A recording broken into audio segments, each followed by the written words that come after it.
Hello, my lovable misfits. How y'all doing today? There's a disingenuous rebuttal going on. The side that is pro-identity politics loves its false equivalences and assumptions about the people who don't think drag queens should be where children are prevalent and vice versa. The comparisons? Well, let's get into it.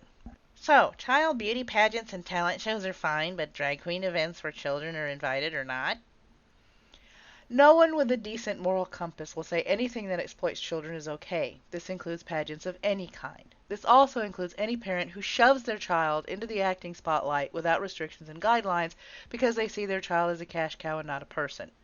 This goes for family vlogging channels, where the focus is on the children.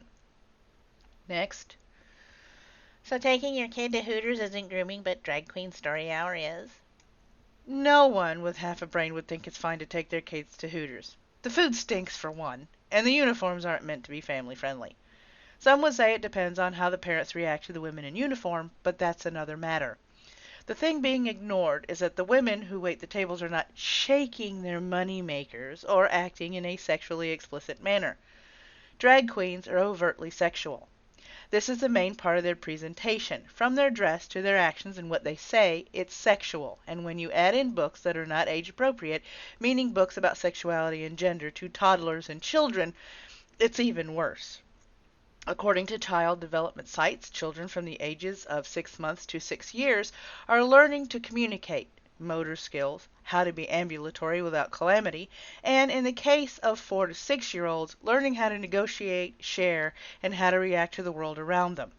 Their brains aren't developed enough to discuss or be exposed to topics more suited to late teens or adults. You taking your kids to games where cheerleaders compete or do halftime shows isn't grooming, but drag queen brunches are?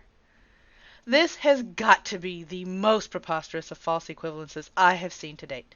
Number 1, cheerleaders don't perform in a sexual manner. 2, their uniforms are meant to catch the eye, but they aren't made to groom children.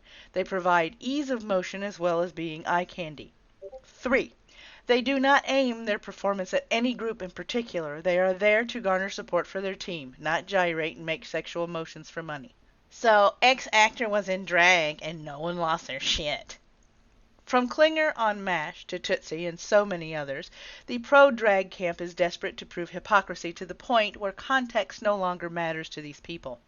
Drag and cross-dressing are not the same. If you took the time to look up and watch the story behind why many of these men cross-dressed, you would see how your argument falls apart faster than a house of cards. There is no rational justification for exposing children to sexual acts or performances, and depending on the performance, drag queens fall in both categories. One question for the pro-drag with children camp. What does it say about you that you will do anything to justify exposing children to sexual content and identity politics?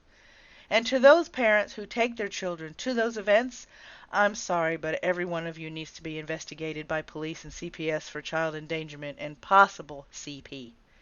I am done. I'd like to take this time to thank you, the viewer, and my supporters whose names are on the screen for watching this video. If you liked it, there's a like button down there, and don't forget to subscribe and ring the bell so you can get notified every time there's an upload. There's also a video down below here in the bottom left-hand corner as a suggestion, as well as a couple of places that you can click to subscribe. As I always say, behave, my lovable misfits, and if you can't behave, at least be good at it.